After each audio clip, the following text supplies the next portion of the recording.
Brian, there are football guys and then there are football guys. So I'll put myself in the first category that's been around the game his whole life from the standpoint of, yeah, playing all sorts of sandlot ball and then playing in high school and knowing a little bit about the game and putting on a chin strap and knowing what it's like to pop some pads, at least at that level. And then that was the end of my talent, the end of my career, very abruptly. So that was that. I already knew that.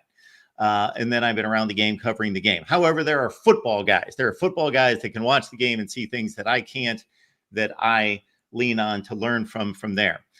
I make deductions more than I can look at. So, for example, I had a conversation earlier in the day about Miller Moss. So I'm not the type that at times I will be able to look at a football game and make a talent evaluation and say, I don't think that he's got it or he does or whatever. But with a Miller Moss, it's more from the standpoint of, okay, this was the recruiting appraisal, and now he's in the hands of Lincoln Riley. Lincoln Riley knows how to develop quarterbacks. He's got a great system. He calls plays about as well as anyone. We know Miller Moss. They bypassed in the portal. They weren't desperate to go get somebody else to replace him. Look, he had the one audition against a good Louisville defense. Look at what he did. So the percentages tell me that Miller Moss should succeed because most of the evaluation is on the positive end from making my deductions. It was not from me saying the ball looks really great coming out of his hand.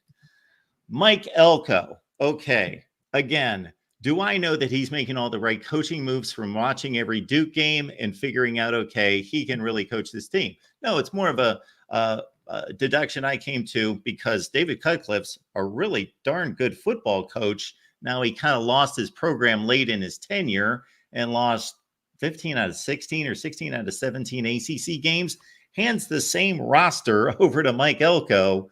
And again, don't have to be a football genius to say this guy took the same roster with only one freshman recruiting class, which isn't going to have much impact.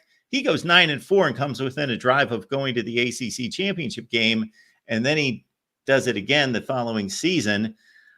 This is a darn good football coach. So what's your evaluation of Elko? And you again heard him talk today. Well, I had a chance to kind of get to know Mike Elko when he was in Notre Dame back in 2017. And you talk about a history of overcoming bad situations. He's the guy that had to rebuild Notre Dame's defense after the disaster that was Brian Van Gorder's 3-year tenure at Notre Dame. And obviously that 2017 played pretty good defense. 17 team played pretty good defense. You talk about a guy walking into a situation, Mark, where they went 10-26 in the 3 years before he got there. And then he comes out in his first year to go 9-4. And the thing I love about that 9-4, Mark, is they did not lose a single game by more than a touchdown that season. I mean, and then they come out this past season and they're 4-1. Their only loss being a last second sort of miracle win by Notre Dame where they had to convert a 4th and 16 to win that game. And then their quarterback gets hurt. And a team like Duke's not in a position to replace a Riley Leonard. So they were a very different team after Riley Leonard went down. If Riley Leonard doesn't go down, they're probably a 9-win team again. And we're talking about him just having a much different perception. I think it was a great hire by A&M. He's a smart football coach. He's a guy that's going to bring toughness. They had very good defenses when he was there. Even the success I would argue that they had this past season had a lot to do with the recruiting that Mike Elko did when he was the defensive coordinator at Texas A&M. He's someone who, like, look, it's good to hire a good coach, right? That's important. But it's so much better when you can hire a coach that understands the strengths and weaknesses of an institution and a program. And so Mike Elko walks into College Station and he walks into this Texas A&M program knowing this is what you can do to win here. This is what the benefits we have. We've got a great booster system in this regard. We've got this, we've got that, we've got tradition. But he also understands some of the stumbling blocks that you can have to be successful. And every program has them, which is why Bama won under Nick Saban and won under Gene Stallings and won under Bear Bryant, but didn't win when they had Coach Bill Curry. They didn't win when they had Mike Shula. They didn't when they had what's the guy that got him on probation? Mike DeBose, right? Isn't that the guy that got him in trouble? Yeah. Right. Those guys didn't win. Well, why? Did all of a sudden Bama as an institution not support football? No, because you have to do things a certain way. And you have to hire the right kind of coach that understands how to win there. So looking at it from an A&M standpoint, just big picture, I think Mike Elko was a tremendous hire. And not only is he a good football coach, but he's a good guy. He's a good dude. I mean, he's going to shoot you straight. He's not a BSer. He's going to give you answers. And you know one thing about Texas A&M. They may lose to Notre Dame on Saturday. They may win. We don't know. But the one thing I'm confident in is they're going to compete. And they may go 7-5 this year. They may go 10-2. I don't know what their record's going to be. But what I'm confident in is that team is going to compete week after week after week. Because if you don't compete for Mike Elko, he's going to find somebody else that will. And that's one of the things that I really respect him about as a coach is, he's going to recruit a certain type of player and demand they go about their business a certain type of way. They may not recruit the number one ranked class like they did a couple of years ago. He's going to find the right guys. The first thing that he did when he got hired at Notre Dame was, hey, we recruited this kid at Wake Forest from Virginia. Nobody's really recruiting him. It was us, Virginia, and Michigan State. Kid by the name, I don't know, you might have heard of him, Mark, Jeremiah Owusu-Koramoah, right? He said, we've got to get that kid to Notre Dame. He knew exactly what Jeremiah could do, brings him to Notre Dame, and the rest is history, right? Like he's going to say, I don't care if you're a 5-star or 3-star. If you can play, if you have the right attitude, the talent, I'm going to find you. I'm going to bring you here.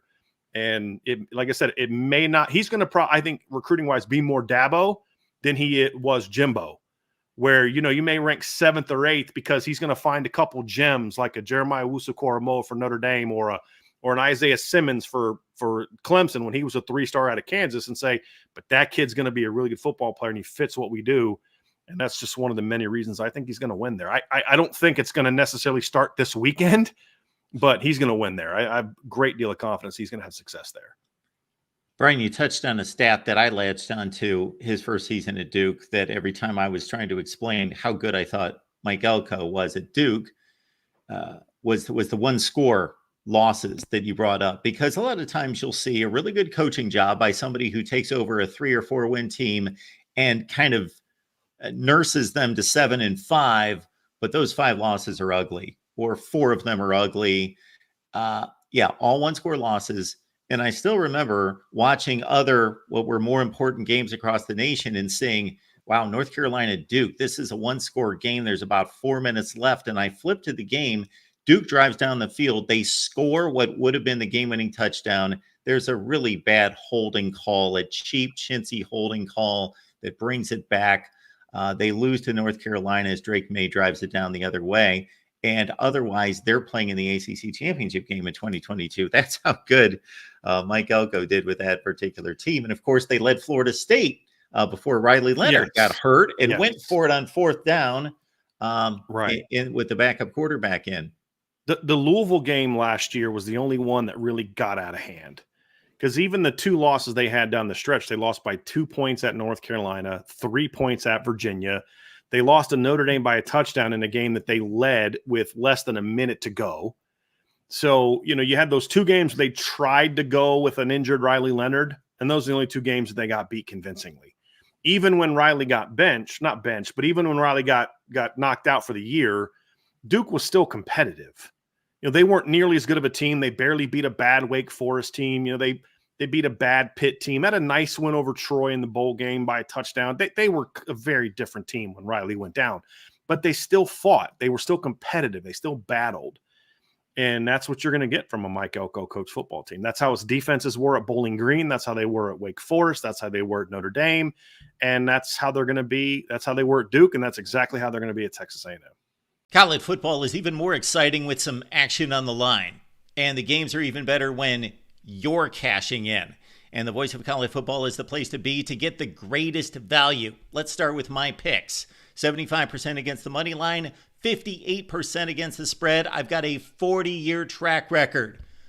In fact, in 2023, at $100 played per game, you would have netted over $9,300. And guess what? I'm just the warm-up act. Steve Merrill, our ace in the hole, show stopper from Wager Talk. 6 years with the voice of college football, over 30 years in the industry. Steve gives us analysis on all the big games, but you can't miss Steve's weekly under-the-radar pick, which went 21-5 against the spread the last 2 seasons. I repeat, 21-5 against the spread. You also get picks from some of our top analysts here at the Voice of College Football, including Steve Dace and Matt Zemek. Become a YouTube channel member or Patreon member for just $99 per month. Go to the main channel on YouTube, click join, and select the betting tier. Do the same thing on Patreon. Make 2024 a winner now.